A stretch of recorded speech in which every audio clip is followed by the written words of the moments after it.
What's up, y'all, and welcome into the Jack Vita Show. I am your host, as always, Jack Vita, back here in action, taping this now in the middle of June, and we have a very fun reality TV and life conversation coming up today. I can't imagine we'll be talking a whole lot of sports, if any, today, but that's totally cool.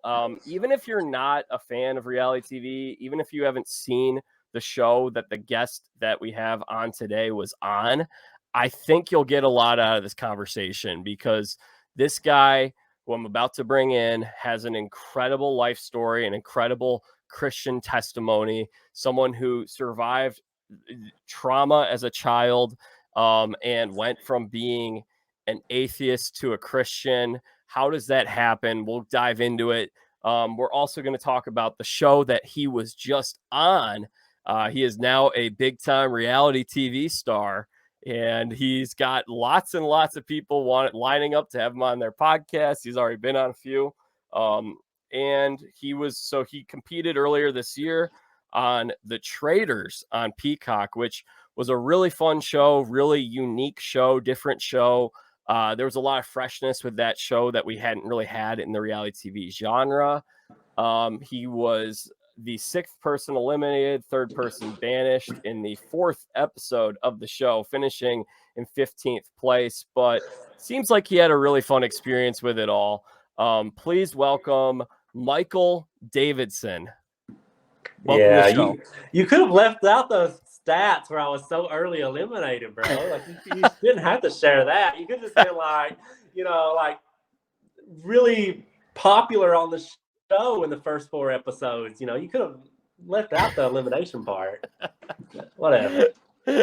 Oh, my apologies. It's all good. Well, he's also, in addition to that, he works at a DMV. Still working at the DMV? I don't know. I actually just left that job and went. Funny story. I actually used to work.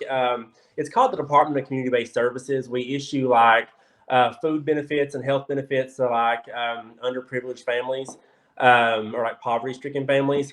And so I was actually working there when I left to film the show. I was a caseworker for the state. And then when I came back, I transferred jobs. But I actually have since left the DMV and went back to my old job. So that's what I do now. So. Okay, very cool. So no longer at the DMV. No longer at the DMV. But he's a father. And one of the things, okay, and I'm going to mention this here at the start of the show. So I got a note right before Traitors dropped from one of the PR reps who had suggested I have Michael on this show, because Michael had listened to this show before. And unfortunately, January was a really crazy time for me, February up through spring training, but now I have a lot more time. He's got a lot more liberty to talk. So we were able to make this work now. But one of the things I got in this little email, the bio said that he's a father. He works at a DMV. And he has, I want to make sure I have this right, not one, but two Australian Shepherds, right? I do. I have two Australian Shepherds, and I actually just got a doodle last week. So, now I have three big dogs. I don't know what I was thinking, but I've got three of them. So, well, when they mentioned that, I'm like, I'm in on this guy. He's got Aussies. I've got a mini Aussie. They're amazing dogs. I love my Aussies. So, Michael, thank you for joining us today. And before we get into your experience in your life, I know that you are a big time reality TV fan. Is that correct? Huge. Yes. I love old school Survivor. I like the competition reality shows. Now, the dating shows, it's not really my thing, but the competition shows like Survivor, Big Brother, The Amazing Race. That's where it's at. I love, and I'm a bigger fan of the old school because I felt like we saw a lot more strategy and will to survive. We had true legit underdogs. Now I feel like everybody's an underdog. And so I was more of a fan of the old school, but I still watch them all. So what would you say was the golden era of reality television? Oh, gosh. I think as far as Survivor era, I think we peaked at maybe Heroes versus Villains. I feel like we kind of came back at Cagayan. I think, I think we probably peaked at Heroes versus Villains. We've had a few, like David versus Goliath was amazing. But I think we peaked at Heroes versus Villains. We really did. How did you start watching? Um, I was raised by my grandma, which we'll get into a little bit later. So there wasn't physically a whole lot that she was able to do with us. And so she would teach us how to cook and we would watch her favorite shows. And so I remember watching the Rosie O'Donnell show with her one day when I came home from school. And I loved it because at the time she had these crazy desks like made out of like Legos and hamster wheels and stuff. And so it always caught my attention because she was real big on Nickelodeon and kids at that time. And so Survivor had first started to come out, and she was obsessed with the first season. She was talking about this great show that's getting ready to come on, and I was like, I want to watch the show. And so I tuned in, and I remember watching Stacey Stillman eat that larva bug, and I'm like, holy crap, Mama. Like, I want to watch this. I love this. I'm going to do this one day. And I was like hooked. And like Richard Hatch went around naked. And then the next season, they had Roger, Kentucky Joe, and like him and Elizabeth was like everybody's favorite. You know what I mean? Like you had this old man and this little America's sweetheart, and like they just captivated you. And like you had Tina like going out in the floodwaters, and then in Africa you had like the wildebeest standoff. They were like you had T-Bird, you know, like shooting cows in the neck, drinking blood straight from the cow. Like it was just like I was hooked from the very beginning, like absolutely. And it was all Rosie O'Donnell's fault. And fun fact, if you're not an old school fan, you don't remember this, she actually used to host the reunion show. Her and Bryant Gumbel did a reunion show, but then that died off quickly and they brought Probst in. So that was good. So Yeah, she did the season 4 Marquesas reunion, yeah, and Bryant Gumbel did the first 3. yeah. And unlike Bryant Gumbel, she was a huge Survivor fan. Bryant Gumbel was very He didn't even know anyone's cold. name. He was Yeah. like Ethan whatever. Zorn. Yeah. Who was your favorite? Did you have a favorite? I mean, obviously you were still growing up when the show was in its peak, and that was my favorite era of the show. I would say from season 1 through Guatemala. The first 11 seasons, its own era, and that was my favorite. Who was your favorite or favorites contestants from that era of the show, or just in general as a whole? Early on, I loved Jenna Lewis. She didn't get the family video on it on season 1, if you remember, and it just like my heart went out for her, and I was immediately drawn to her. And like I felt like she was kind of like getting a shaft with, you know, voting alphabetically and getting her out. It's like, oh come on, man! Come on, like throw her a bone, you know. And then you had Alicia, who was real sassy with her finger wave in like Australia, and it's like those were my favorites. Like the people who didn't care to stand up for themselves, and people who had no choice but to stand up for themselves. Like, I get it. Like you're ripped, you're jacked, you're probably going to do good in challenges. You're not that great. You know what I mean? Like you're built for this. That's not surprising. I'm not rooting for you. I don't want you to win. I expect you to win. Give me somebody who's an underdog. Give me somebody who's on the outs. And yeah, Jenna brought that season 1. Alicia had that season 2, you know, and I've always loved the underdogs. Always loved the underdogs. Have you felt like you're an underdog in your own, like, have you felt like you were an underdog from a young age? I guess so. Yeah. I mean, I guess I never really put it that way or thought of it that way, but I think one could say that. Now, I think you got to be very careful because I don't want to make it seem like I got a victim mentality or anything. Right. But I can definitely, I had to persevere a lot for sure, you know. And it's funny because, you know, on the show, I was clearly the underdog if you watched. I didn't quite have that perseverance story like most of them do. They did get me out pretty early, but not as early as they wanted to. So, you know. That's true. The reason I asked, I just thought it was interesting of kind of like why you especially were drawn to those people, if you found some connection with them. And it sounds like you did a little bit. Yeah. You got the joy of competing with a couple of Survivor legends on the Traitors, which I'm certain had to have been a shock, and I'm certain we'll get into that. But before you met them, what did you think of Stephanie and Suri? Okay. I know Danny watches. Okay. I know Danny's been on, and I love Danny. I do. But Steph, listen, I watched reality TV because I used it as a way to escape and I talk with my hands a lot, so sorry. But I used it as a way to escape my reality, I guess. And so there were people that I was just drawn to. And like Steph, my God, the woman lost like every challenge until she was on a tribe by herself. Again, underdogs. Maybe I was just drawn to her, but it was really no fault of her own. You know what I mean? And it's like when she finally gets there, it's like, oh, she's this strong competitor. No, she's not. She's lost everything. What do you mean? You know, and she basically didn't have a leg to stand on. She didn't stand a chance. And so when she came back, I was immediately like in love with her. You know what I mean? It's like, okay, there's no topping this girl. She just literally came off the best tribe ever, you know, all because of her making it to the end. And so, yeah, I was rooting for her hardcore. And when she made it all the way to the end, I'm like, yeah, she's finally getting that win. You know, she can prove herself. She's everything she is set out to be, being the last one standing. Now she's definitely the last one. And then Danny beat her. And I'm like, but I love Danny too. I love Danny too. But I was rooting for Steph. I was a Steph fan. So it's still I most of us were Steph fans. And I mean, look, Danny and I are good friends too, and I'm close with Steph. Like at the time as a viewer, I yeah. was definitely pulling for Steph. Steph was my all-time favorite. Yeah. Still is my all-time Yeah. favorite. And she's exactly what you would expect her to be like. Her personality is exactly what you would imagine. Like we have a saying here in Kentucky, we say down home. Like if you ain't down home, just get around somewhere. I mean, like you're just a good, genuine person. You're down home. And she's such a down home person. She's just all around a good person. And I absolutely love her. And I would walk to the end of the earth for Steph. I do. I absolutely love her so much. So All right, we'll talk more about that in a second.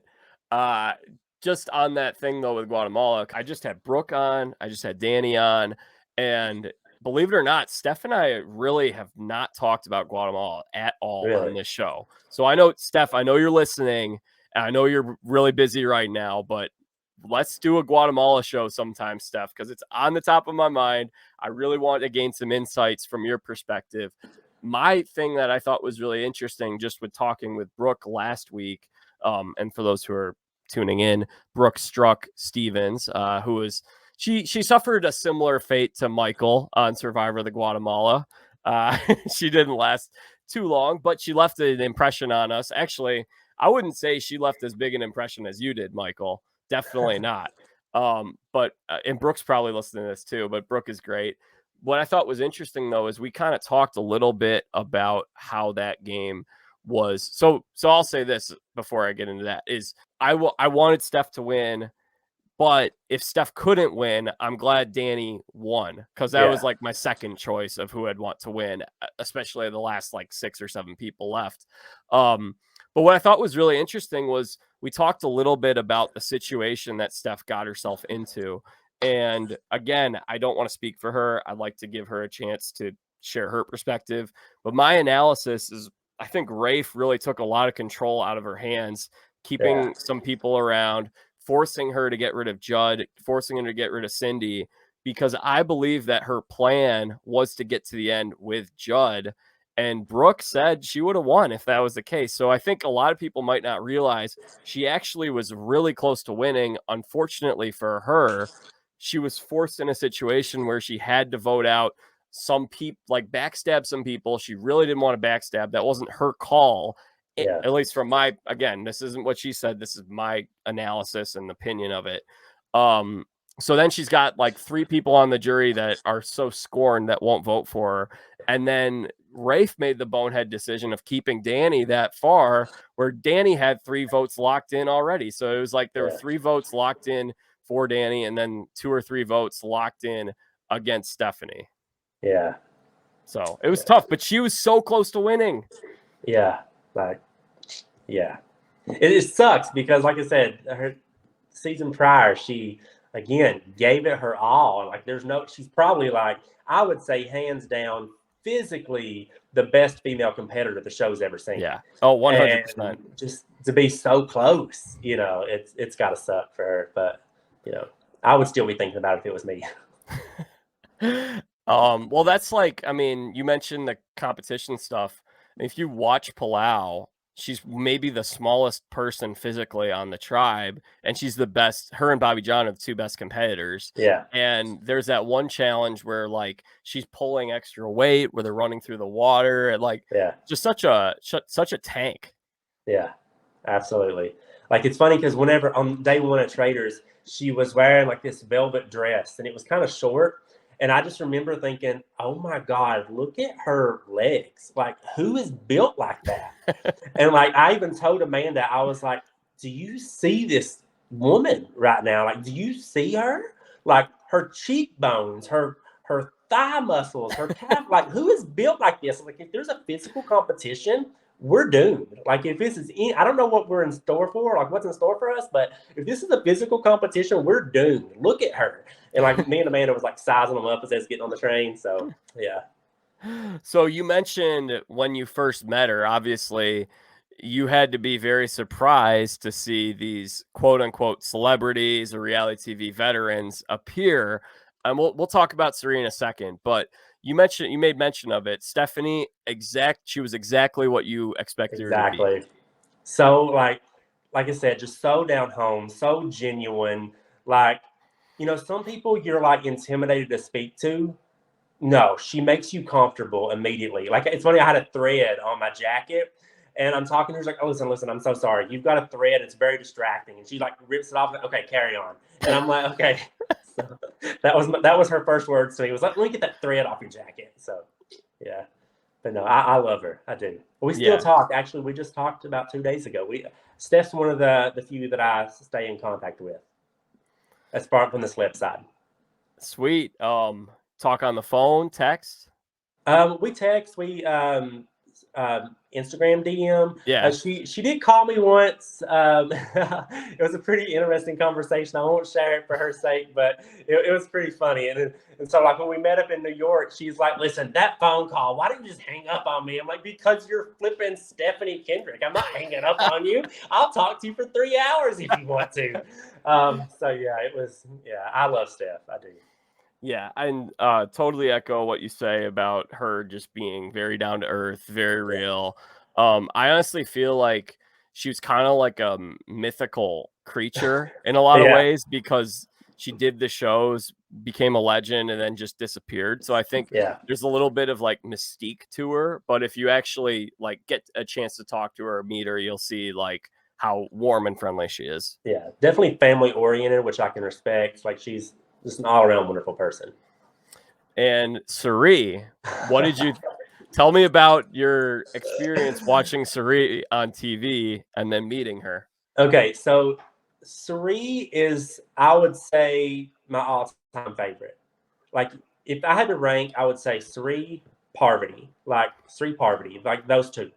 And so I can remember watching Suri, and it was like, I remember she was so funny because she's like, "I'm on the old tribe. I'm considered old." And it was like, I wish she was my mom. You know what I mean? Like, I wish this lady was my mom. Like, I absolutely love her. And so, just going out there, it was like, I'm obsessed. We got on the train and like there was tickets on our train card that had people's names on them, and it was me and Andy. We were beside of each other, and then in front of me and Andy was Rachel and Cerie's name tag. And I'm like, okay, so I know there's going to be reality TV icons because it was accidentally spoiled to us. There was going to be some icons. I was like, I only know one Cerie, and I swear to God, right now, if this is a little white girl from Kansas, I'm going to be so mad. I'm going to be like so disappointed. And I was like, reality TV by the name of Rachel. Obviously, I know one Rachel, but they're not going to give me Rachel and Cerie in the same train car. Like, that's too iconic. No, they're going to separate those two. I'm not getting Rachel and Cerie in my seat. It's just not happening. So, like, maybe Rachel is like a housewife from somewhere that I don't know because I don't watch that show. But anyways, so I tell Andy, I was like, "Listen, if this is Cerie and you get to the end with this lady, you better cut her loose." I was like, she is, I call her the cerebral assassin. I was like, she's phenomenal. I was like, "You don't watch Survivor? Let me fill you in." I was like, cut her loose. Align with her because everyone she aligns with makes it to the end. And she is very loyal. And I have watched her convince a guy to give up his guaranteed spot at $1 million just because. And we saw her do it again on Traitors too. And so it was like, you've got to cut her loose if you make it. And then lo and behold, when I find out what happened, I'm like, Andy, did you not remember what I said? Did you not remember? But no, I was like floored. Like whenever we pulled up and I did see Suri, I was like melting into the floor. And production's like, Michael, raise up in your seat. I'm like, I can't. Oh my God, I can't. He's like, Michael, calm down for just a minute. Be quiet. Don't speak right now. And I'm like, I can't. I'm like telling Andy and Amanda. And I'm like, listen, guys. And they're like, Michael, I think you have to be quiet. And then I spilled my water, and I'm like, oh my God, Suri's going to get in, and she's going to slip in this water, and she's going to fall, and she's going to break her hip, and she's going to get medevac before we. And they're like, I think you're getting a little carried away. And I'm like, you don't understand, But yeah, it was pretty intense. So I'm obsessed with Suri. Actually, true story. The whole reason how I ended up on Traitors is I apply for Survivor every year, and a couple of seasons ago, I did fairly well in the casting process, and I ended up obviously getting cut.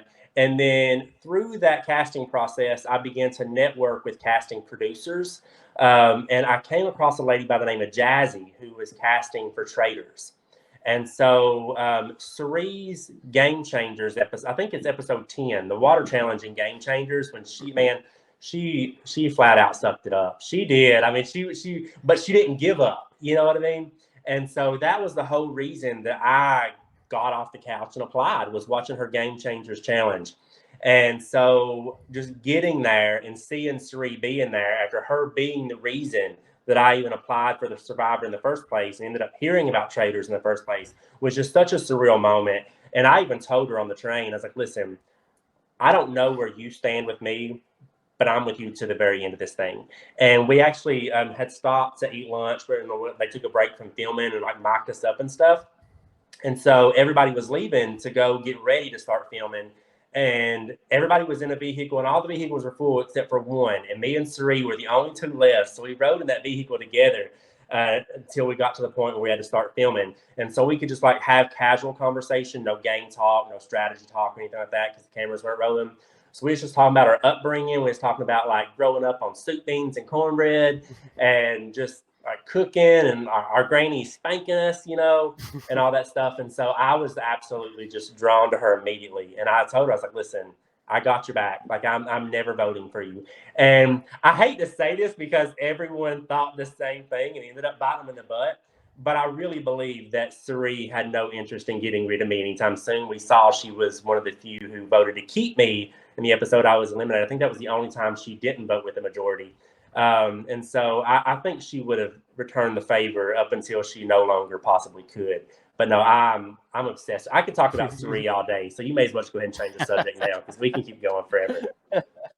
Would you have? I mean, were you? I mean, in the time that you were in the castle, were you suspicious of her at all? And you given Andy that advice to cut her loose, do you think you would have been able to do that yourself? No, I would not have been able to do that whatsoever. Was I suspicious of her? It's funny because we got our phones back for Mother's Day because we started filming like 2 days before Mother's Day. And then they gave us our phones at night. And they're like, you can call, and they monitored us. They made sure we was there like with us. And they gave us like a production phone, not our actual phones. And like a researcher was standing there with us. And they let us call home and say Happy Mother's Day. And so I called home and I was like, Happy Mother's Day. And my wife at the time was like, Cerie's a traitor. Do not trust her. Michael, you've watched her play. You know she's a traitor. I'm like, shut up. Don't you talk about her that way. Don't you dare talk about her that way. And so, so Cirie was a traitor. But no, I would have, even if she was, like, I would have been right there with Andy and Quentin. I would have been the dumb one getting the Reddit hate and the Twitter hate because I would have never voted against her, ever. Wow. Okay, so you were locked in with Cirie, and I know Stephanie and Cirie obviously have had a friendship that traces back to your favorite season, Survivor Heroes versus Villains, their pre-jury trip, which we talked about on the show before. We had them both on here. And then what else was a part of that like voting block? I would have never voted for Rachel, and I would have never voted for Stephanie. I would have never voted for them. Had it came down to Cirie voting one of them out and then them all, I would have not voted for Rachel in the episode she was eliminated. I would not have. And because one, Rachel stood up for me. Rachel was one of the very few that we saw that was very vocal for me. So not only did I love her, but she was vocal for me. So would have never voted against Rachel either. But and honestly, like going into it, it's really weird because it's like I don't want to say that I didn't anticipate winning, because my mindset was I've got a 1 in 20 shot at going home first. I've also got a 1 in 20 shot at winning the whole thing. So if I'm nervous about going home first, I may as well get excited about winning. And so that was my mindset going into it. But it was like, you know what? I'm just going to have a good time. And I think we saw a lot of my personality in confessions. I had so many people, and they're like, "Man, you're so funny in your confessionals." And I'm like, "I know," and I was so not I was so cringy on the actual show. But yeah, I went for a good time, because like I look at past seasons. Boston Rob was pre-jury boot his first season. And we can probably argue that he wasn't a target and lasted as long as he did. Lasted as long as he did to make good moves, because he wasn't a target, because he was voted out so early. Pre-jury boot his third time, and Johnny Fairplay didn't win. Huge icon, you know what I mean? So my thing was, I'm going for the experience of a lifetime, because I may not get this twice in a lifetime. I'm going for the time of my life. I'm not riding coattails. I'm not going with the grain. I don't care if people are saying go with the flow. The flow will take you under and you will drown. I'm not going to be one of these people who don't speak up and who don't play a game. I'm going to have fun. And so, and I do feel like I did that. We didn't see a lot of that side of me, because again, the Yeah. edit portrayed me as like the, cringy, like awkward, nervous, and that is very much who I am. Like they didn't lie about what they saw. We just also, like, there was one scene where I stood up and I like knocked over a chair and tripped over a chair. Like that happened a lot. And so there were little moments that didn't get shown, but I'm very pleased with my edit. So I don't even know how I got down this rabbit hole, but yeah. You're So good, man. No, you're good. yeah. This is how a podcast goes. You can just say But no, whatever you that was want. my thing. I'm going to have fun, and so I'm not voting against Rachel and Sri and Stephanie, because they're my fun time. This is my dream. This is 10-year-old me is dying right now, and 10-year-old me is like bonding the best I can with these ladies. So I would have never voted against them. So speaking of the edit, I will say, like, Michael, I really have been extremely impressed with you as I've gotten to know you outside of the show, because I Yeah, do feel like for whatever, they got to tell a story, and there's always only so much screen time, and there were a lot of the people who came back onto the show who are returning from other reality TV shows. yeah, So they took up a lot of story. But I felt like your edit was very like they definitely made you cringy in that way. And like we saw some of the kind of like awkwardness, but I think the thing yeah, with you that's different is like you have a great sense of humor and you laugh at yourself for being awkward and yeah, goofy. And it was like I feel like I would have loved if they could have kept that part in where it's like, yeah, you know what? I'm kind of goofy, but I'm having a good time and I'm yeah, enjoying it. And then it would have been a little funnier, because instead it felt a little mean in some regards of how they kind of yeah. painted you and how some people treated you. Yeah. I didn't take it that way. Now, I will say, there wasn't a lot of people that spoke to me. There really wasn't. And a lot of it was new faces who just, I guess, didn't want to paint a target on their back, and they knew I was public enemy number one. So the new faces, but aside from Christian and Amanda, very few of them spoke to me. Like me and Andy were very close in the beginning. After the first roundtable, I don't remember speaking to Andy a single time. Shelby, I was very close with Shelby and Geraldine actually in the beginning before the missions would start. After that first roundtable, I don't remember ever speaking to Shelby again. Like certain people just did not speak to me. I had the plague and they were not there for me, except for Amanda and Christian. The new faces, no, they did not speak to me. And aside from the celebs, you had Sari, you had Ryan, Rachel, and Steph. No one else spoke to me. They did not speak to me whatsoever. Kate, when she was coming for me, now I will say after the show was over, but it was very lonely there for a little bit. It really was. but I didn't take it personal because I understood. But now, like I said, I didn't want to be that person. Like I've watched Survivor religiously since season one. Um, Going back to the time that they started a final three, I don't know if I could tell you if you were to just drop a season and say season 27, who was third place finisher. I don't know if I could tell you off the top of my head. But now, if you were to say, tell me somebody, they may have finished eighth place, but I guarantee I can remember them. Why? Because they didn't go with the flow, because they didn't care to speak up. And that was one of the things I think the reason you didn't see very many of our new faces is because they were so afraid to speak up. Christian wasn't afraid to speak up. So you saw a lot more of him. Other people, they were afraid to speak up. They were timid. They were afraid. And I get it because, like I said, I mean, I was pretty nervous too. Whenever I heard my name come up, I was like, I'm not going home first. Are you kidding me? I came all the way out here. I don't want to go home first. Geraldine. You know what I mean? So I get it, but it was disappointing from my perspective. Yeah, for sure. Well, I think that part of the thing is the format with the Yeah. Traitors is I've mentioned this because I've had Stephanie on and we did a whole deep dive into Traitors after the show aired. But I've mentioned this before. I think there were a lot of flaws with the format. Now, those flaws didn't keep me from enjoying the show. I thought the Yeah. show was really fun, but it's extremely difficult, if not impossible, for the faithfuls to win, at least in season one, the way that the rules worked. And I think it would be cool if there are certain ways you can tweak it, and we'll see what happens. There's going to be a season two. I have to imagine they're probably going to be filming that sometime soon. I would assume. I've not heard, but I would assume. Yeah. Yeah. But the thing is like, if you speak out and you're right, there is zero reward other than, oh my gosh, this person is onto us. We have to murder them. We have to get them out. Whereas it'd be cool if, I think there are a few things you could kind of do to change the way that the show is played because you want to reward people who are confrontational. You want to reward people who are bold.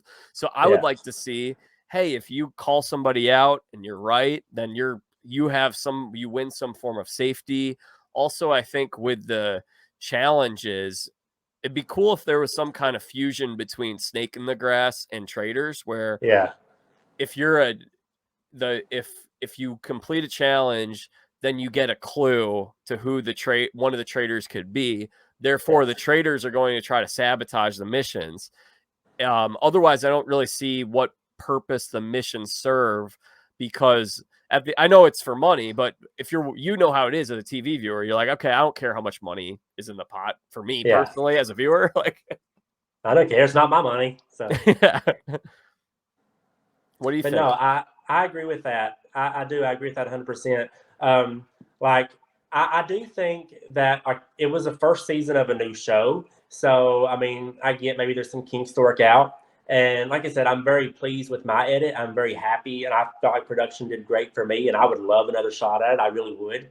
If I had another shot, I would do things different. I do think there is going to be some changes to some formats. I saw an interview with Kate Suri and Tony Ireland, who's like a producer with Studio Lambert. And she said there were some changes coming. She didn't elaborate on what they were, though. But I think obviously there will be. One thing that I noticed that a lot of people didn't was I didn't put two and two together that the last ones to come through the door were probably up for elimination and being talked about to be this. I didn't put that together as being suspenseful for TV, but I did. If you're the last one to come through the door, you're not a traitor, because obviously if you're a viewer watching at home and Suri versus Reza, you know automatically it's Reza going home because you saw that Suri was the traitor. So I did put those two together. So there were a few people like Kate and Brandy that I knew for a fact weren't traitors. But I had to play along. So and then we mentioned the great Rachel Riley. yes. I'm so glad you brought her up because I love that scene where she defends you. Yeah. I think a lot of people got to see a little more of who Rachel is as a person on this show, because I think people are, she's a very fierce competitor. She's very competitive and she's one of the greats. But she's polarizing. And I know I have some friends who were not fans of her before, watched her on Traitors and were like, wow, like she's like, I think we got to see a little more of that like sweet, compassionate, like Yeah. defensive of her friends kind of thing. Yeah. I love Rachel. Me and Amanda and Rachel actually have a group text, and we text quite a bit. And Amanda one day was like, Rachel, I don't think I would have liked you had I saw your original season of Big Brother. I was like, oh, yes, you would have. She carried the show. She's probably still seeing a chiropractor. You would have loved her. But no, it's like, that's just who she is. Like, I was very surprised. I don't want to say very surprised, because I understand, especially now after being on one, that there's a lot that maybe is said on day one that gets shown on day 4, and you're like, I wonder what that was really about now. Like, after watching the shows back now, I'm like, I wonder what that was really about, that situation. But no, Rachel is phenomenal. Like, I was surprised that she was so good, because her edit on Big Brother was controversial, very confrontational, very loud and in your face. I did not get that impression from her whatsoever. Now, the folks on episode 8 at the round table may have a different view, but I never saw any of that from her. I absolutely love her. Like I said, I talk to her all the time in text, and she's wonderful. I love Rachel. So I love her I've too. never got that Yeah. impression from her. She's a great person. Really, really awesome person, Rachel Riley. Yeah. So you guys had like this, you mentioned it was you had those 3, and then was there anyone else that you really trusted? The 3 CBS girls, and I trusted Christian. I trusted Christian with my life. Now, Amanda, I thought was a traitor, but I trusted that she would not vote me out. And I trusted that she had my back. And I didn't want to tell anyone that I thought she was a traitor, because I wanted to have a friend in the traitor turret. I wanted someone who would not murder me. And so I didn't dare tell a soul that I thought Amanda was a traitor. And it's really funny. Like, I'll share some little behind the scenes tidbits with you, especially since my 6 months is up, right? Yeah. Tell all, buddy. Yeah. So on whenever Amanda told me that it was Geraldine talking about me, I told him, I was like, somebody told me, and Ari specifically, it was like, who said it? Who said it? Why don't you tell us? Do you realize you're about to go home? I was like, what does it matter if I say it? One, I didn't say it because I thought Amanda was a traitor and I didn't want her to murder me. But 2, it was like, you guys already don't like me. So if I tell you my only ally at this point, you're not only going to vote me out, you're then going to vote them out. And I've lost my only person that I can fully trust. So I was like, I'm not telling you. You're just going to have to vote me out. It'll be a secret. I don't care.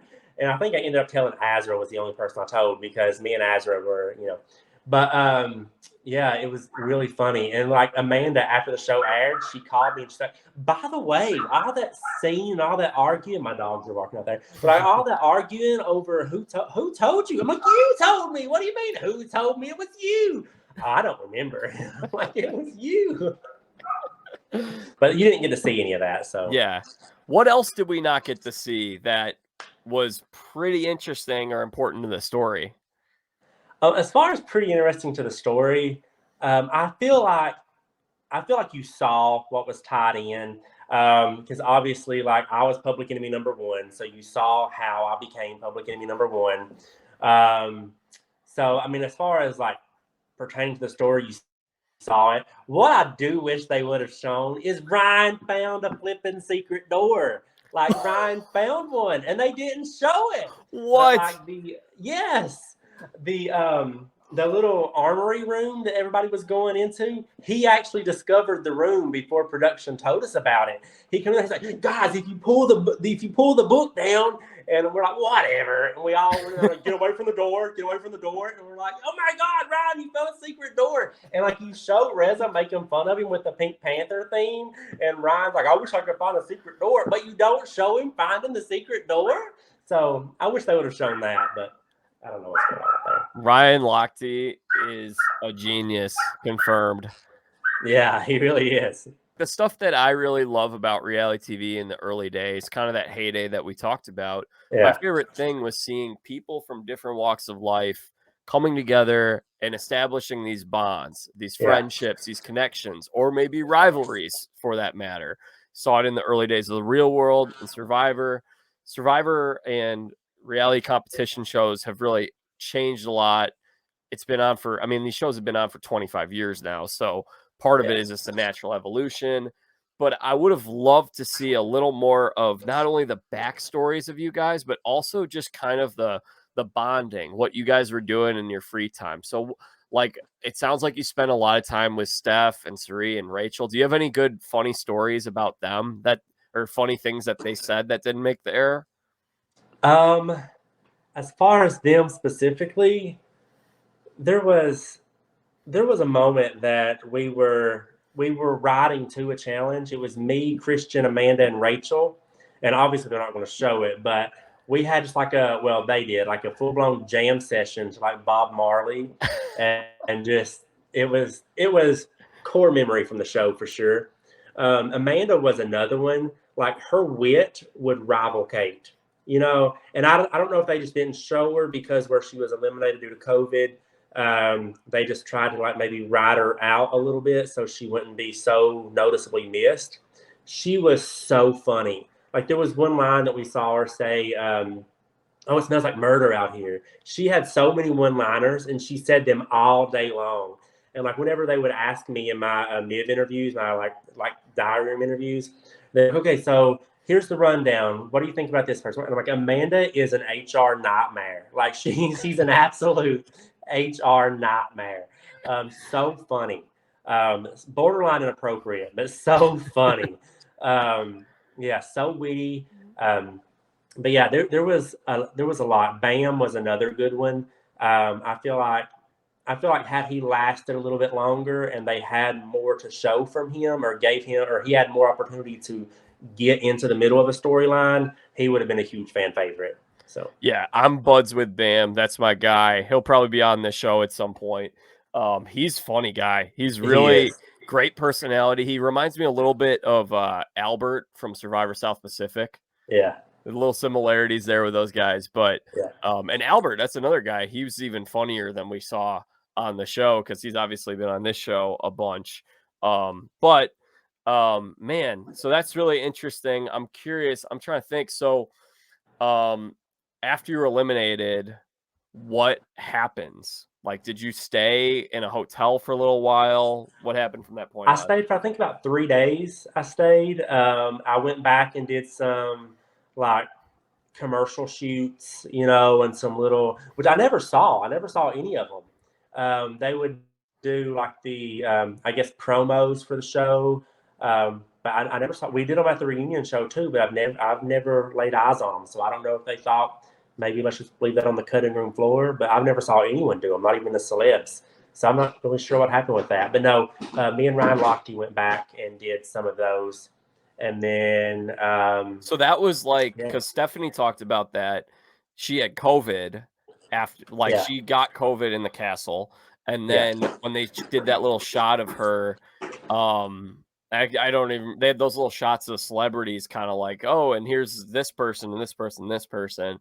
And they did that after the show. So was it like Yeah. that they did for you, Yeah. but they never used it? Yeah, my opening scene where I had the axe looking all creepy. Like I go back there and they take me to the like a woodshed with a pile of wood and like an axe, and I'm like, listen, y'all, I know I'm from Kentucky, and you probably haven't ever been to Kentucky. So your stereotype is that I chop wood, but I can guarantee you there is not a soul who knows me who thinks I'm out here in Scotland right now chopping wood. Like, I mean, we do chop wood in Kentucky, but I'm not one of those people who chops wood in Kentucky. Like my papa does, but so yeah, no, we did that after we took little days afterwards and did stuff like that. So And then did you get any time like to hang out with people before you guys flew home? Like what? me and Ryan did our day together, so I got to hang out with him, and that was really fun. Our driver was such a stick in the mud, like our little researcher, because like we were like taking selfies and stuff, and he's like, "You guys can't do that," and I'm like, "Mind your own business, Kieran. Like, just turn around and drive. Like, leave us alone. Like, come on, man. Like, no one's watching." I can get fired. I'm like, no one's gonna know, Kieran. Like, he was very good at his job. I mean, like, I'm just kidding. Like, he wasn't a stick in the mud. He was good at his job. He was definitely not like a fun guy. He was by the book. Like he needs a promotion if production needs a babysitter because he was good. He didn't let us do nothing. So Okay, so not as eventful as some of these Ponderosa pre-jury trials No, you hear no, about. no, none of that. It's funny because I actually asked because Azra was eliminated the morning of I was like, can I just hang out with Azra? And like, she actually already went home. She missed her dogs and wanted to go home. I'm like, "Phew." She's not even been gone for like 8 hours from the show. What do you mean? She's already flew home. So they're like, Brandy's here, and I'm like, anybody else? So Did you get COVID when you were I on the did show? not. No, I did not. And it's funny because um, oh, well, I don't know if I should. Amanda and Stephanie were in the train car together on day one, and so I guess if Amanda caught COVID from that area, sitting so close to Stephanie, Stephanie caught COVID, and then me and Andy were right beside of Stephanie and Amanda, and so Andy ended up with COVID as well, and Andy and Stephanie stayed late together um, in Scotland. So it's a miracle that I didn't, because we were all right there together in the train car, but I did not know. So did they not quarantine anybody before they went in? Like, how does someone come in and get COVID on the show? We were quarantined, and we had to have. Well, let me rephrase this. I can only speak for myself because I don't know about everybody else, but I can't imagine that their policy was different for only me. Um, Flying in, I had to be COVID tested 3 days before I flew in. I was COVID tested the second I landed, like as soon as I landed, they COVID tested me. And then I was quarantined for about 5 days, I think, before the show started. The night before the show started, I was COVID tested again. And then I want to say it was twice a day, every morning and every night during filming, I was COVID tested. So I thought they were doing a great job. I really did. I don't know anything about like COVID protocols though. I'm not a medical professional, so I don't know like how long you're supposed to stay in quarantine or how long to stay away, or I don't know any of those details. But I thought they were doing great. I was like, my God, can we slack up on it? Because my nose is kind of hurting. So, but yeah, it was. I thought they did great, but apparently somebody dropped the ball. So. Interesting. And did you actually sleep and stay in the castle? Um, Alan, I'll word it this way because I've been scolded before. So even though I'm outside my contract, I'll word it this way. Before the show ever aired, Alan revealed that no, the cast stayed in a hotel near the airport because someone had asked him in an interview about the UK cast being driven to the castle every morning. And so it was no big secret. And so they asked Alan, and Alan revealed that no, we actually stayed in a hotel beside the airport that we flew into. So if Alan says it, I guess it's true. So It's got to be true. got to be true. It's got to be true. So, was it actually like a day cycle when they said that all this stuff happens in a day? And then I know Steph had mentioned that it's obviously stuff got to last longer, but there were some off days. Like you guys Yes. maybe got a day or two off. But so what was the filming schedule like? Every morning, I want to say it was like 7 a.m. And then I would get back to my room, whether it be a hotel room or a room in the castle. I would get back to my room probably about 11 o'clock at night, I feel like. So it was very long days of filming. And we had an off day or two. Yeah. I don't know if that was like a union thing where you can't film whatever, or it was just like, okay, these guys are mentally exhausted. Let's give them a day because everyone's lying to them. And even the ones who aren't lying to them, they think you're lying to them. So let's just give them a day. But no, I thought they, like, from a production standpoint, for me anyway, again, I can only speak on behalf of myself. As far as my mental health, they were amazing. Like they took care of me. Like they actually came to me multiple times. Like, do you need to see the psych? I'm like, no, this is me in my everyday life. I'm just anxious ridden. Okay. Like I don't need to see a psych. You're gonna make me cry. Like leave me alone. But no, they were phenomenal. They were like amazing, and they gave us breaks when needed. Like I thought they did a phenomenal job. I think that I would definitely like. I mean, that would just be tough. I would think to leave a hotel room at 7 a.m. and then come back at say 1 a.m. Yeah. Like, I'm not the type of person that can just get home and go to sleep. So I would just imagine, and then you have the fear of being murdered. I just imagine I wouldn't sleep. Like, I'd probably sleep in like 3 hours a night. Listen, I thought the same. I was dead. Like I came back to my room and I immediately, and like even on our off days, our researcher would be like, "We're going to order food." Like on our off days, we were not allowed to communicate with each other. Like there was no strategizing, no talking. If it was not on camera, it wasn't allowed. And again, this I can only speak for myself. That's how it was with me. Um, and so our researcher would be like, "You want food?" And then one day I was like, "Yeah, sure, whatever. Bring me pizza." And so I woke up and it was like 9 o'clock at night on my off day. And I was like, I remember it being 2 o'clock just like 5 minutes ago. What happened? And so my researcher was like banging on the door. He's like, "Are you okay? I ordered you pizza, but you never came and got it. It's really cold now. Do you want something else?" And I'm like, "How long ago was that?" It's like 7 hours. And I'm like, "Sorry, I've been asleep." So yeah, I was exhausted. Well, I'm glad they treated you well. Is there anything that being a big time reality TV fan, that this experience and now being behind the curtain, was there anything that surprised you of like, oh wow, they do that? I didn't think that that's how they film that, or that's how they shot the confessionals or the reunion shows. Is there anything like about that that really was surprising or jumped out to you? Um, Honestly, no, but I think the reason it's no is because I'm like an extended fan. Like I read the interviews, I follow them on social media, I keep up to date. I don't just watch the shows. And so I'd heard about cut and splice edits. I'd heard about, you know, different things to create a storyline, so no, like I remember reading the interview from Survivor. I think it was 41. When Tori was eliminated, she was talking about how her and Marianne were such good friends, and it wasn't shown. And it kind of goes back to our show. You didn't see it. You saw Angelica and Azra talk once about how they were so close, but you never saw how that bond formed. You saw me and Christian kind of teaming up on Geraldine together, but you never saw us getting together to talk about it. So I wasn't surprised that it wasn't shown, but there was some very close relationships that I'm surprised wasn't touched on, at least touched on. So, you know, I guess maybe. Well, I'll give you a chance to agree, disagree with me. I made a couple mentions of couple things that I would tweak in terms of the format of the show. There are a couple things that I would also tweak about the distribution and production of this show. Number one would be, I would love it if when season two comes out, let's just assume, in this, for the sake of this exercise, that season two is once again a mix of new people and reality TV vets.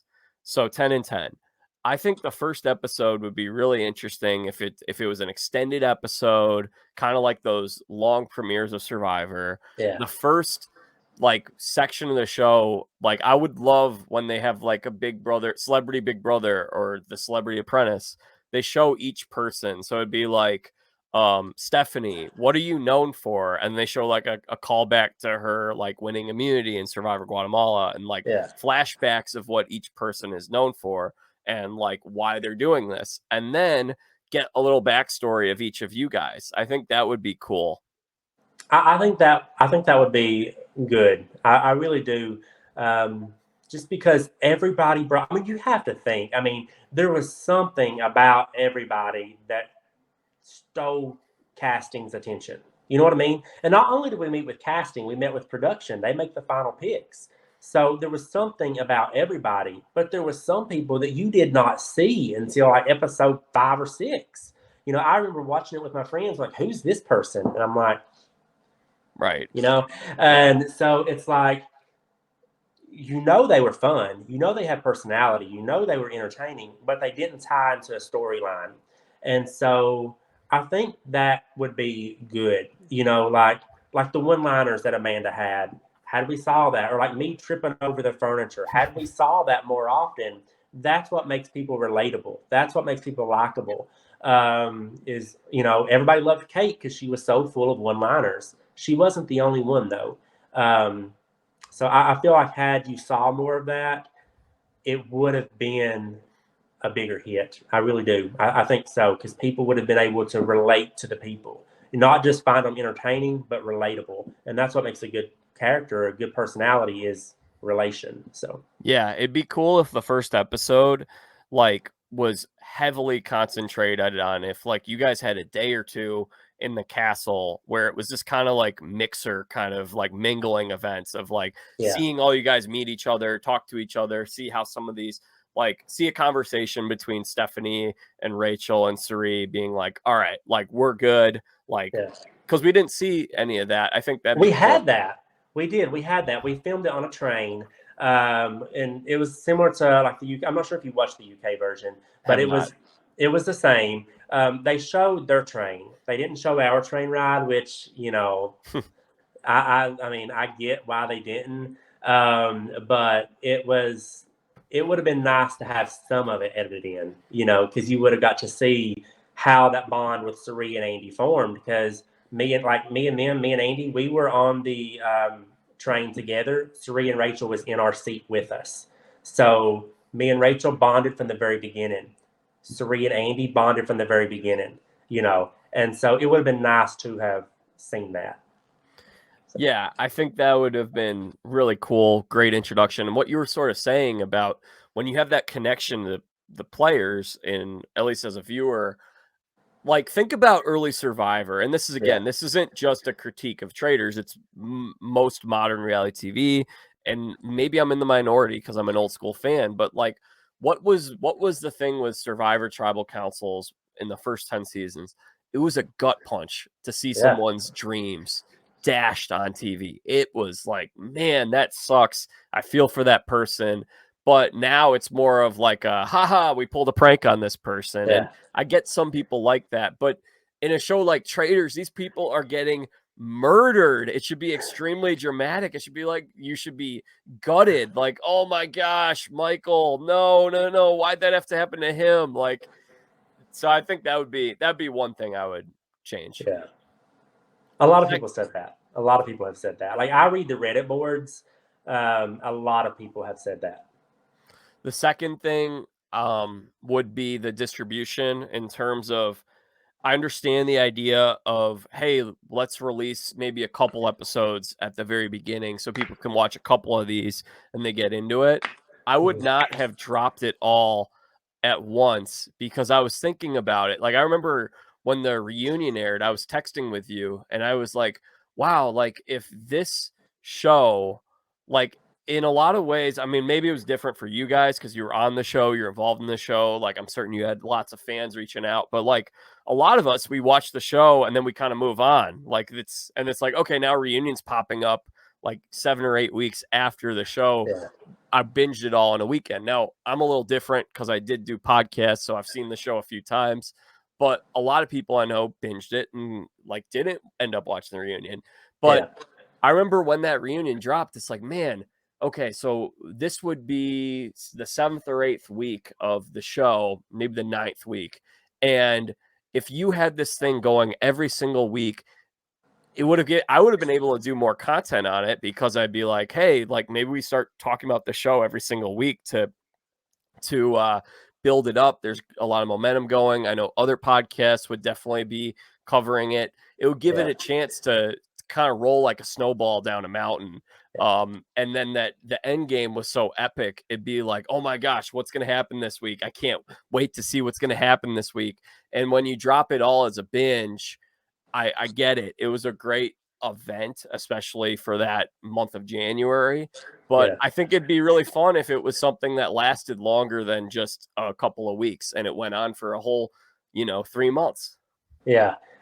From a player standpoint, and I think it's safe to say I'm speaking on behalf of every player because a lot of us expressed our concern about it.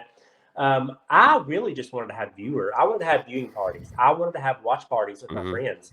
Like I wanted to keep them in suspense because like every elimination I went to, there was one vote separating me and the person who went home. And so I wanted to have those viewing parties with my friends and them be like, oh man, I thought you was gone. I thought you was gone. But then it's like, I did have a viewing party with like a few on the day that the show dropped, but it's like they were getting bored. Like they were like, oh man, like I gotta go home, you know, I got, and I'm like, I know it's been like 5 hours, like please, like, you know, but you know, so I get it, I do. From my standpoint, I would have much rather had weekly episodes so that I could have watch parties. It would have made my life funner. But you know, I'm not the professional in that. I don't know what their logic was behind it. Yeah, I wish I'm you guys thankful could have for it. wish you guys could have had that week to week experience in the viewing parties. I think that would have been really cool. Yeah. Is there anything else about the show that we, didn't get to see or you wanted to talk about or share? Maybe your takes on the show as a viewer or just anything else we didn't discuss before we transition to talking about life. Honestly, I loved the show. I thought it was different. I thought it was fresh. I thought it was fun. Obviously, yeah, there are some kinks we worked out, but you know, I think even production has admitted that. Like I said, Tony had said in an interview that she's making some changes, and I think that kind of comes with a first season of a new show. You don't really realize what would pan out until you get feedback from people. So I think that they welcome all that feedback. Um, but yeah, I did. I thoroughly enjoyed it. I would love to have an opportunity to come back. Um, yeah, I've made some of the most amazing friends from the show. Yeah, my life has just been an absolute whirlwind. You're one of my friends, so I'm doing this Yep. now because of the show. So, but yeah, no, I loved it. I do. There were some things that I wish was different, but you know, as a whole, overall, I really thoroughly enjoyed it. So. Are you enjoying being a reality TV star? I think my life has died down. I'm enjoying all the benefits from it. Like I was invited to a Survivor 44 event. I got to meet Carolyn and Jam Jam and Carson. It was just absolutely insane. I'm going to Hearts of Reality in December. It's a lot, and so like the fan in me is like, oh my god, you know, and like I'm really good friends with James from The Amazing Race, and I was like, James, I need you to like calm me down. I need you to like smack me because I have to be like talent here and I want to be a fan here. I want to be like, can we take a selfie? You know, but I can't do that right now, James. But yeah, so yeah, my life has been absolutely insane because of it. I love it. So that's awesome. That's really cool to hear about the connections and friendships, experiences you Yeah. had. And it sounds like it's just getting going with a lot of that. Did you have anyone like recognize you in public? Yeah, well, I'm from a very small town, like very, very small town. So everyone here kind of knew me anyway, but a lot of people here think I'm cool now, and they didn't. I remember the first time I got recognized, I went to Bucky's. I'm not sure if you know what Bucky's is. I think it's Oh, like I a love Southern thing. Bucky's. Yeah. So I was at Bucky's in Richmond, and a guy's like, "Are you that guy from that one show?" And I was like, "I am that guy from that one show." So I actually put that as my caption on Instagram. That one guy from that one show, because. But yeah, no, it was. I never do this, and it's probably a good reason why I shouldn't. But I got very upset at someone on Facebook, and so I commented. It was like a public figures post, and I commented on their post. I'm like, this is so disrespectful, and like out of like their millions of followers, one of them replied to me and said, "Are you Michael from the Traitors?" I'm like, "Leave me alone, okay? I'm trying to fight social justice right now, okay?" But yeah, so And I've had it happen a few times. you got to compete on a game show too. I did. I was on Let's Make a Deal. I did. Rachel actually cast me for that show. I fared a little better on Let's Make a Deal than what I did Traitors. But yeah, that was a lot of fun too. So That if you was have Paramount Plus, it's the April 20th episode. So and you were hilarious on there. It was really funny. It was good. So, all right, we teased it. Michael's got an incredible backstory. Uh, this guy has been through, and again, this is what I'm saying. Like, I really wish that this could have made the show because this would have added so much, especially like with the theme of the show and what the show's about. But yeah. Michael survived trauma as a child. I'm going to turn it over to you, Michael, to share your story. Yeah, no problem. Whenever I was a kid, like I said, I'm from a very small town. And the unfortunate reality in being from a small town like this is it's very poverty stricken, it's very drug ridden. Now, that's not a knock against it. The people are amazing. There's some people who are phenomenal. But the facts of the matter is, whether people want to admit it or not, is we have a drug dealer in a church on every corner. I mean, that's just how it is. And my family, the way they put food on the table and paid the bills and provided for me and my sister, my parents were drug dealers. And when we were kids, someone broke into my home as a result of that and murdered my family. Me and my sister survived, and it's still an ongoing cold case investigation. It has never been solved. Um, I'm a huge advocate for like sober living and like getting help, because a lot of people have this mentality of it's not hurting anybody, it's only me. Well, I can tell you, I never have done drugs, and my life has been absolutely turned upside down as a result of it. So you are hurting more people than you think you are. Like, I was raised by my grandma, and she was an amazing woman, like such an incredible soul.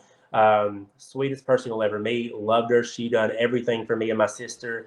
Wonderful upbringing. And I can honestly say there were times that I felt like I had to be the man of the house at like 10 years old. And that was tough. Yeah, I remember going to the doctor with her, and I was like taking notes on how to take care of her if something happened as a little kid, like as an elementary school student, taking notes on how to like lift her tongue and put a nitroglycerin pill under her tongue, or like signs to look for in a stroke, or how to set out her daily dosage containers. And I had to really step it up at a young age, and it was hard. It was exhausting. So I do feel like a lot of my childhood was robbed, um, but it kept me grounded. It really did, because if I didn't have that, looking back on my life now, my options were I could be raised in a home where drugs were very present, where there were people in and out all hours of the day, all hours of the night, buying, selling, trading, whatever. Or I can be raised in a home with a sick grandma, and I was sorting out her daily dosage containers and taking notes at the doctor's office. You know what I mean? Like, both were rough, um, but one probably wasn't going to lead me down a wrong path, you know. And so I can look back on my life now, and I have thankfulness, for I.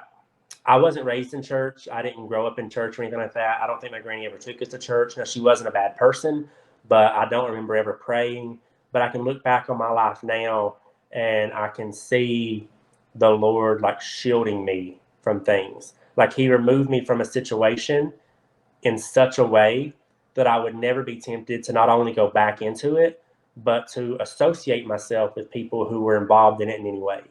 And so I try to practice gratitude and thankfulness every chance I get. And so I can say that now at my age, that I can see shielding and, good in my life that I experienced. So. Hmm. Wow. And we'll go a little deeper into this. So how old were you when this event happened that changed your life? I was 4, my sister was 6. So. And you remember, like, were you awoken by this murder, or did you wake up the next morning and no one was there? Like, what was that? Yeah. So my sister actually called a neighbor to come get us. And so a neighbor came, got us, and kept us. And so the next morning, my uncle had came to visit and had found everything. And from there, we went to live with my maternal grandmother. So, and we've been with her ever since until we got adults and moved out on our own. But, What was that healing process? What has that been like? Are you still healing in some ways? growing up, it was really weird for me. Like, it caused me a lot of anxiety. Like, it really did. And I think I like I suppressed it. I pushed it down, and it's so dumb to admit and say out loud, but I was embarrassed to let people know that I was hurting or that I was bothered by things. And I don't know if that was because, like, my sister took a different route, and she was a little older than I was, so she turned to drugs. She's sober now and has a good job. But during the time, she turned to drugs. I remember she overdosed the first time in 6th grade.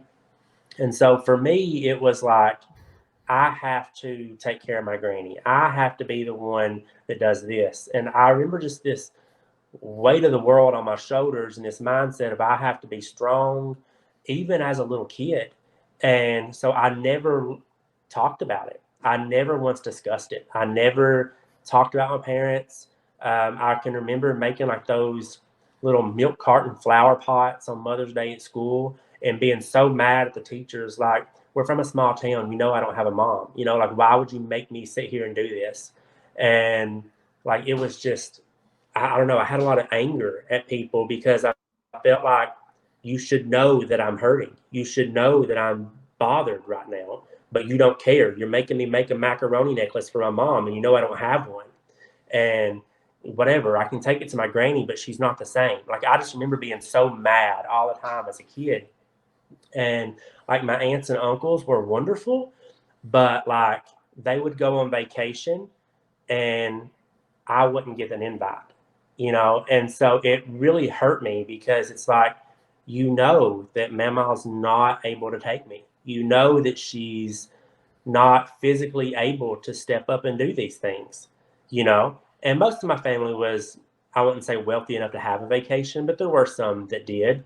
And it just, again, I developed anger toward people because it's like, why are you not stepping up into this role that I need you to step up into as a little kid? And so I really just responded by just anger. And I have a cousin. We're pretty close now. Actually, I just saw him the other day. We was talking.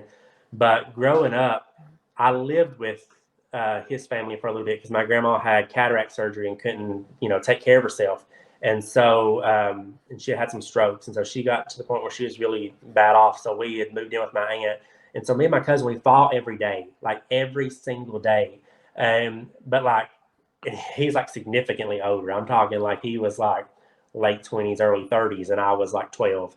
So, but in the back of my mind, I'm like, I want you to be my big brother. I want you to be my dad. You know what I mean? Like, but I never would say that. I never would tell them, this is what's bothering me. This is why I'm so upset, because I didn't want them to know that that bothered me. I didn't want them to know that I was sad. I wanted them to automatically know that they should step up to the plate and be who they knew I didn't have. And so I suppressed a lot. And then, yeah, it was a long time. And so I went to church one day. A friend of mine had invited me to come to church, and I was like, no, I'm not coming to church. I have no interest, because if God was real, where was he at in my life? Where's this great fairy tale of a man that makes sure everything goes great in people's lives? Because my life hasn't been that great, and it's not because of the consequences of my actions, because I was a little kid. I was in elementary school. There was no actions to be taken to have consequences for. And so I was making an excuse that I was going to get pictures taken like later that week. I was like, I got to go buy clothes to get family pictures taken.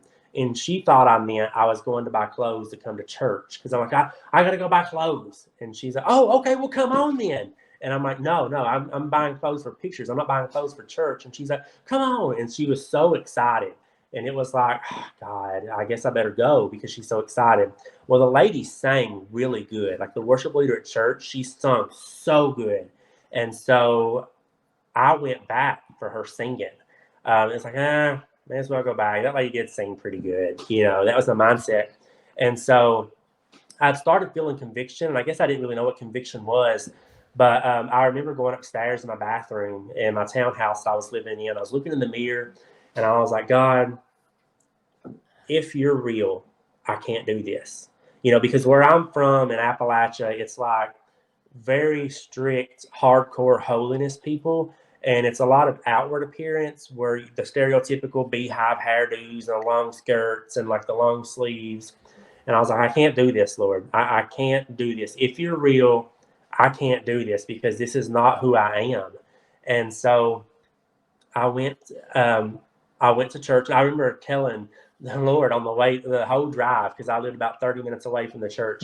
And the whole drive over there, I was like, I just, there's no way I can do it. If half these people that I know or that are claiming Christianity are going to make it, then I'm going to make it.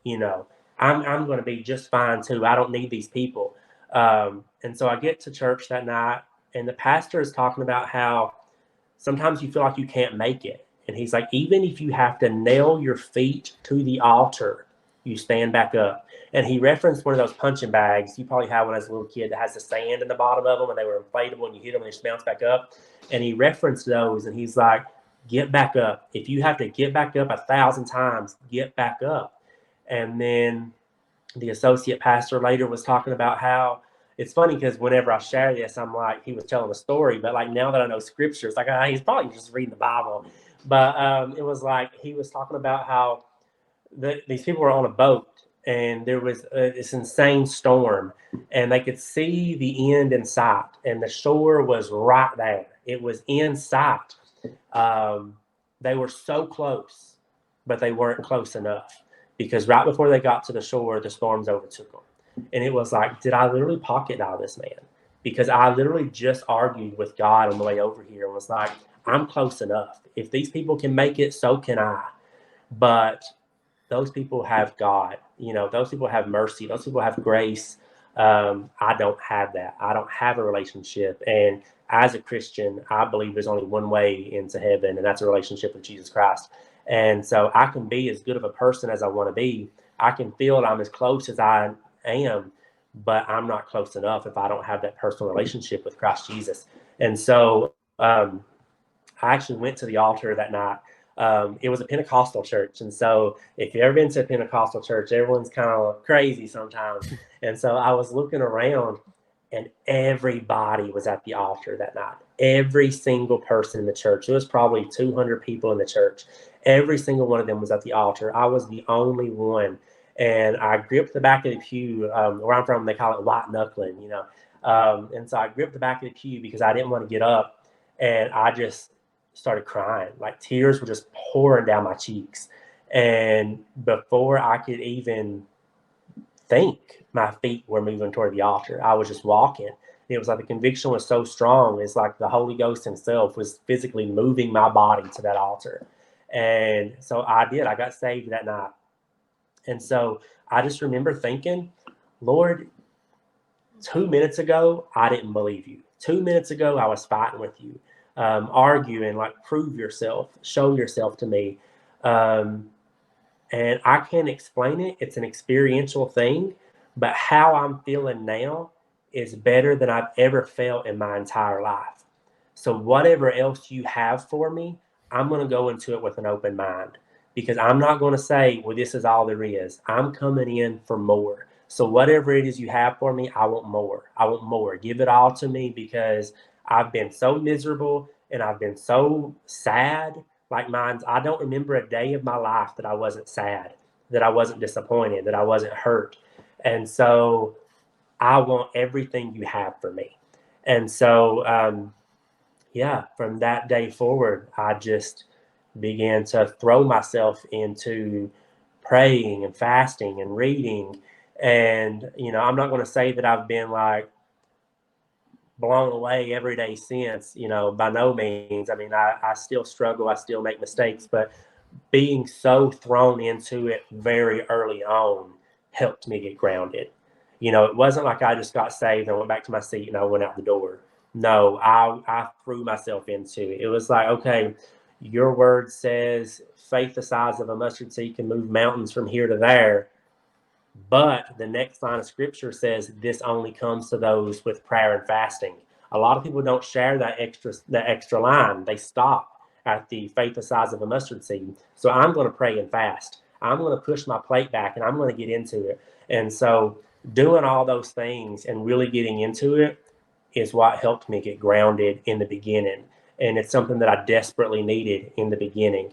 And I still do today. I can't say with 100% honesty that I do it every day like I did at one time, but I needed it to get grounded. And I'm thankful that I'm grounded. Even though some days I do fall over, I get back up. But yeah, I can, like, going I remember a lady came to a revival at our church one time, and she had been given a stage 3 cancer diagnosis and was told she had 6 months to live.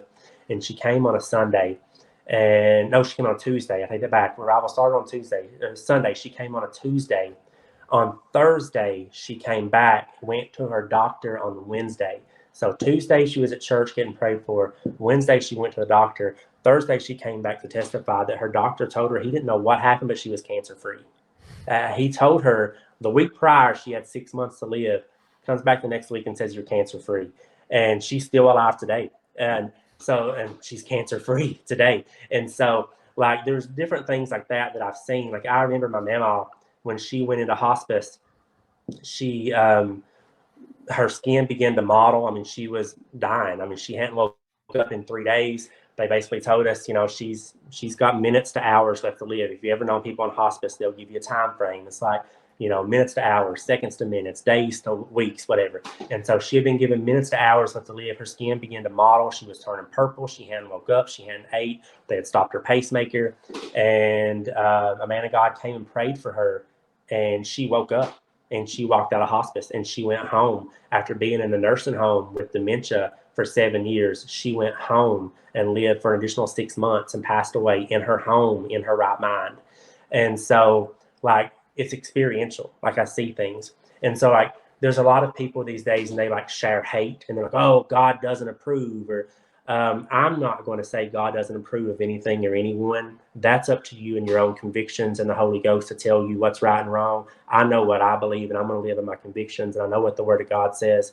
And so I'm going to go with my own convictions. But I'm never going to condemn anyone, because if I'm telling you, what this great person who I've experienced great miracles from doesn't like about you, you have no interest in getting to know him. You don't want to know the first thing about him, and you're not going to want to know the first thing about me. So I'm not going to do that. I'm going to leave the convicting up to the Holy Ghost, and I'm just going to be a loving vessel. And because I've needed love, and I wasn't given love. I've needed love so bad at a point in my life when I was never shown love. And I've needed deliverance that can only come from a man who I would have never got to know. I've needed miracles that came from a man who I would have never got to know. So I don't share my faith as much as what most Christians should probably say that I do. But honestly, like, I don't think that I'm going to be the reason you're in heaven or hell. I really don't. I feel like that's doing the Lord an injustice. I'm not saying don't be a witness. I'm not saying don't share things. But I'm saying if something isn't making your palms sweat and making your chest pound, sometimes you're casting your pearls before swine. So I think it's very important that if you're going to witness to people, you need to feel the need to witness to people. Share and post about how God hates you or something like that is not going to draw anyone to know God. And so I always get so discouraged when I see Christians do stuff like that, because I was once that person, and I was never once shown love. And a Facebook share never once made me want to come to know the Lord. And knowing him now is like, gosh, I wasted so much time. Like my life, all those years, I could have been okay. I could, like, that's the word for it. I could have been okay. All those times that I thought, man, why didn't I just die? Why wasn't I the one murdered? Like those thoughts, no one should be having those thoughts. A kid shouldn't be having those thoughts. And like, I know a guy, I know a man who can take those thoughts from you. I know a man who can say, you know what, maybe it's a blessing.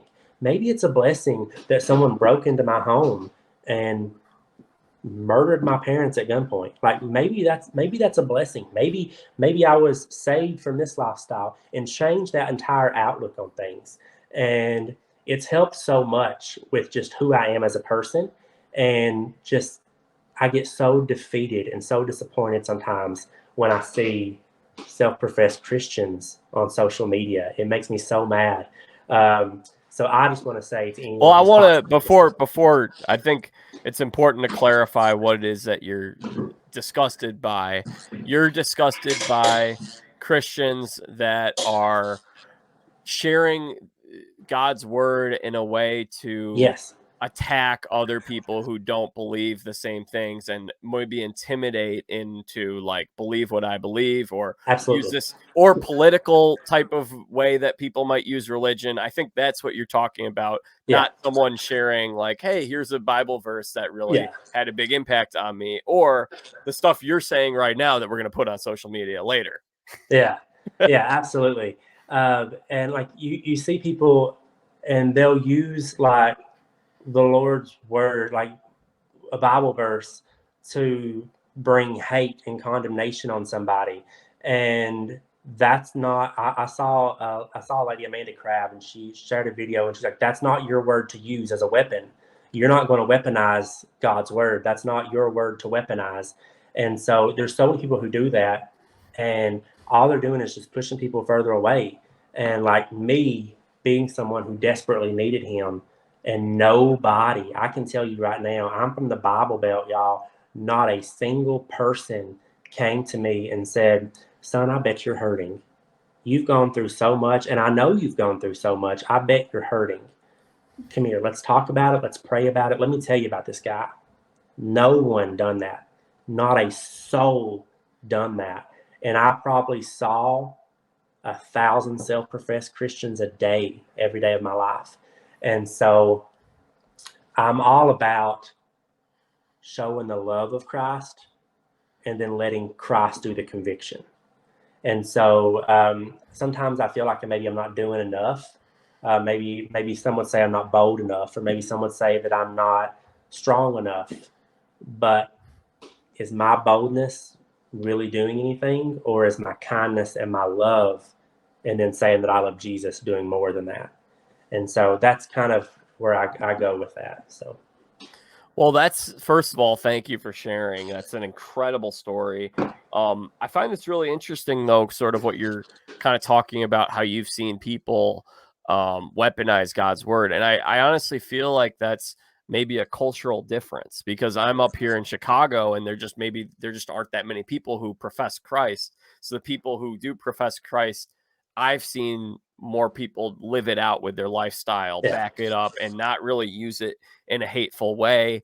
But I also don't live in Kentucky. I don't live yeah. in the Bible Belt. So I think that's probably a big cultural difference. It probably is. And so I'm actually glad that you shared that with me. I really am, because it really changes my view on God's people. It really does.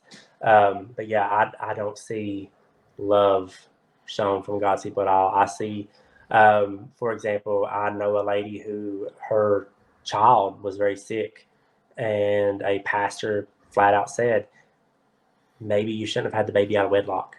You know, I had a funeral that I went to for a relative the other day, and a pastor would not preach the funeral because he said that he did not know where her soul was, um, because she also listened to secular music, and it was like, Gosh. that's a bit extreme, don't you Yeah. think? Like, you literally have just turned an entire family away from Jesus because Yeah. you say that you're his messenger. So That's really disheartening and sad to hear about. Um, because I do think that, first of all, someone can say they're a Christian and not actually be a Christian. Um, the main thing is follow biblical Christianity, yeah, follow God's word, study God's word, and get to know Christ through what the Bible says about who he is, and just keep studying that, find a church that also shares that beliefs, because what Michael's saying is true. There are a lot of churches out there in really all sects of Christianity. There are some bad churches in what what might line up with my theology. There are people that still use that and are not um don't have the best intentions at heart. There's actually, I right. recommend this, Michael, and to the listeners, anyone who maybe hasn't seen it, this documentary series, American Gospel. Have you heard of this, Michael? I've not, no. It's a great documentary series. The first one is about the prosperity gospel and the word of faith movement, and how televangelists and megachurch pastors have corrupted and taught a gospel that is not accurate in a way that they can make a bunch of money Yeah. and scam people. And then the second one is a little different, but highly recommend those documentary series to anyone that's listening to this and maybe experience some of the church hurt, because just because there are bad churches and people who profess Christ, who don't live it out with their lifestyle, don't actually love others the way Christ did, I don't want that to be the thing that keeps you from pursuing the most important thing that you can ever pursue and ever find in your life. Yeah.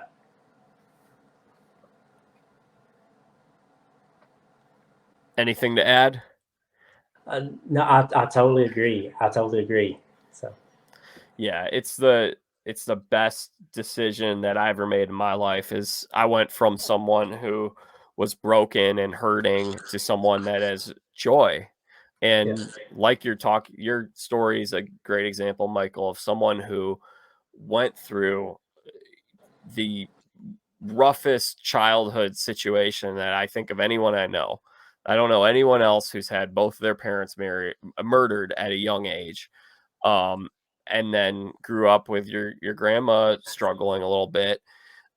Uh, but here you are, still pursuing Christ, and it disproves that prosperity gospel of like, yeah, well, if you follow Christ, everything's going to be okay. You're going to be healthy. You're going to make money. No, you're going to struggle. yeah, You're going to struggle. And Michael struggled before he even knew Christ. But guess what? He finds joy and comfort in the Holy Spirit. yeah, And I know that you were an atheist, right? Before, I don't think you mentioned that yes. on this podcast. Yes, I was. Like I said, I just never saw the Lord, and so it was like people would talk about how great God was, and it's like, are you sure? Are you sure He's not just a fairy tale like the Tooth Fairy or Santa Claus or something? Because I don't see this great God. But then, like I said, nobody ever came to me. Nobody in my area. Like I said, I'm from this very strict Bible Belt though, and then once I got to know him. Like once I was standing in my bathroom mirror, full blown arguing with him, like whatever, if you're real, you know. And so every question I had was answered in a sermon.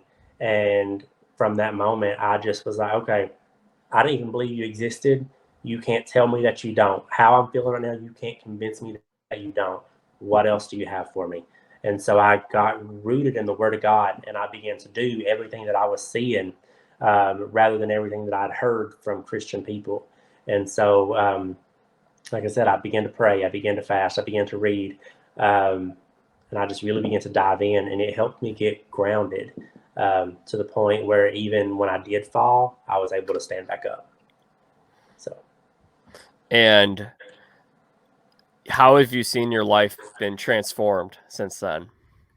oh gosh, I mean, like in every area, just like, and I'm not even talking about like physical blessings, just how I feel inside. I mean, like, yeah, I still have social anxiety. Like, there's times where, oh God, this person hates me, but I'm not like I should have died. I'm not like, all depressed and defeated all the time. I have joy. I have happiness.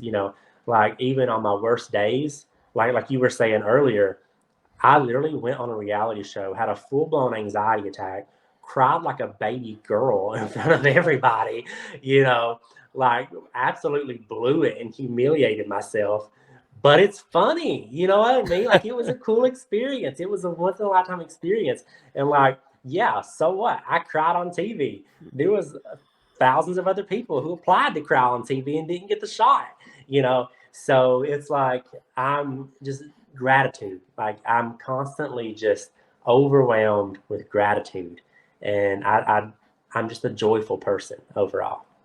Hmm. So And I find that really interesting how you sort of.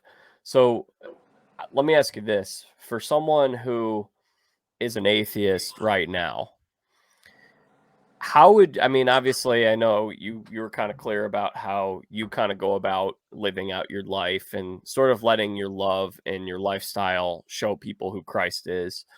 But I think an atheist might ask you, gee, like you went from being like this logical, rational person who believed in whatever to now believing in something that is irrational. So logically, how does it make sense to you? I can guarantee you there's not an atheist one who's not miserable. I can promise, I would lay down my life on that fact that there's not an atheist one who's not miserable. Like there's there's sadness. There's something missing. You always hear people say, "Oh, I just need that one thing." There's something missing. If I just had a better job, if I just had, this or that, that one thing is Christ. So you're going to be longing for something that you don't have. Like you see it all the time. You see people who have depression, who commit suicide, and I'm not saying these people don't have Jesus, but you're like, you were the funniest person. You were so loving. You were so lively. You were so outgoing. You were hilarious. You were so fun to be around. Everybody has something that they don't speak about. And I can guarantee you, if you don't have Jesus, there's something missing. Because I've been that person without Jesus and there was something missing. I held it in. I didn't let people know that I wanted to be hugged, and I didn't let people know that I wanted them to step up to the plate and be the person I wanted them to be. Instead, I was just angry and annoyed, and people thought I was a spoiled little brat. But there was something missing, and that something was Jesus. And there's not a single person I know, even you just said it yourself. Now you have joy. You probably wasn't going around. People probably didn't know you were, depressed or sad or whatever, but you have a joy now. And every single person I know who's come to know Jesus at some point in their life will tell you, before I knew Jesus, this. Before I knew Jesus, there was this. And people don't speak about everything that's going on in their life. I can guarantee you there's not an atheist one who isn't miserable, whether it be in some area of their life. And I'm not even talking about a fear of heaven and hell. Um, like if you were to tell me right now, hey, sorry, man, heaven's full. Best I can do is a Pizza Hut gift certificate. I would still be living my life as a Christian. I still would. I would still believe in Jesus. I still wouldn't go out and willfully sin. I still wouldn't go out and do these things that, we all have a decision to make. It's like when you pull up to the gas station, I'm not going to go in and rob the place. It's a willful, it just comes natural. I'm not going to go in and rob the place because I'm a good person. So when you become a Christian and you develop a relationship with Christ, there's even the small things that seem okay to most people in the world that you just don't have a desire to do. And because you don't do those things, you're just a happier person. You're not tempted by these miserable things. You don't let little things bother you. There's a peace, there's a joy that you have that you can't be brought down from certain things. And it just comes natural, it comes along with it. And so if you are struggling with anything, whether it be like, oh man, this person upsets me, find Jesus. Guarantee you it'll help. I'm not saying you won't ever get upset again, but I'm guarantee you the way that you deal with it will be helpful. And so just that would be my advice. I wish I had the answers to everything, but I don't. Point blank, I don't know. I don't know. The answer is I don't know. But I know how I feel. I know what I've experienced. I know what I've seen. And I know what I wish I would have been shown and I wish I would have been taught. And my goal is to show and teach those things so that everybody can feel how I feel. But the only way for them to feel these things is knowing and forming a personal relationship with Christ. So, Yeah, and I love what you said there because that's exactly my life. Like I tried to do things on my own. I tried to pursue worldly things, and even when I got them, I just felt more empty. And yeah, it was like I had this hole in my heart that only God could fill. And I think everybody's got that place that Christ should be in one's heart. And for me, that was like once I actually took the step of like, okay, I'm gonna go to church and I'm gonna read my Bible sometimes, but I'm gonna still gonna live for myself because I grew up in a Christian family. I grew up um, in a lot of ways where I would say I was a Christian, but I never fully put Christ at the center of my life as my number one priority. And Yeah. ever since then, I've encountered joy that's intoxicating. It's um, addicting, and like you said, God gives you a new heart. The sin no longer becomes attractive to you, and when you do things that He tells us to do through His Word, I find so much more contentment and joy. Like when I'm Yeah. doing something, like I'm serving somebody else, it's really a selfish act because, yeah, I am doing something that helps somebody, but it gives me so much joy knowing that I've helped them. Like that, Yes. it's like it's selfish of me to do something that we would call selfless. Yeah. No, I totally agree. I totally agree with that. So, did you have a favorite Bible verse or piece of scripture that really spoke to you? The Bible verse that really changed my life um, was Romans 1:20. It says, "Look around at the earth and the sky. There's no excuse for not knowing God." Like people can say, "Oh, well, I don't see Him. I don't feel Him. I just don't believe in God." Where do you think these trees came from? Where do you think who do you think told the ocean to stop right here and the shoreline to stop right there? You know, what what about the stars in the sky? Look around. There's no excuse for not knowing God. And me, as someone who would say, "Oh, well, I don't see Him. I don't feel Him. I don't know God. God's not real because of this." It was like when I read that scripture, it was like, there's no excuse. I'm not listening to it. You can get to heaven one day and you can say at the front gate, "Man, you done this to me. You allowed this to happen. You allowed that to happen." There's no excuse for not knowing God. You need your evidence. I don't owe you anything. Look outside. I've given you enough. And so it was Romans 1:20. Romans 1:20 really changed my life. So Amen. Well, thank you, Michael, for sharing your story today. And we got to really dive into your backstory, your faith, your time on the show. And before we go, I mean, is there anything else you wanted to discuss while you were here? um, I do watch UK basketball. I know you say Oh, I'm not a sports fan, but I do watch UK basketball. I don't watch baseball, but I do watch a couple of UK basketball sometimes. I oh watch my the games gosh. sometimes. Oh, I used to man. work at Rupp Arena.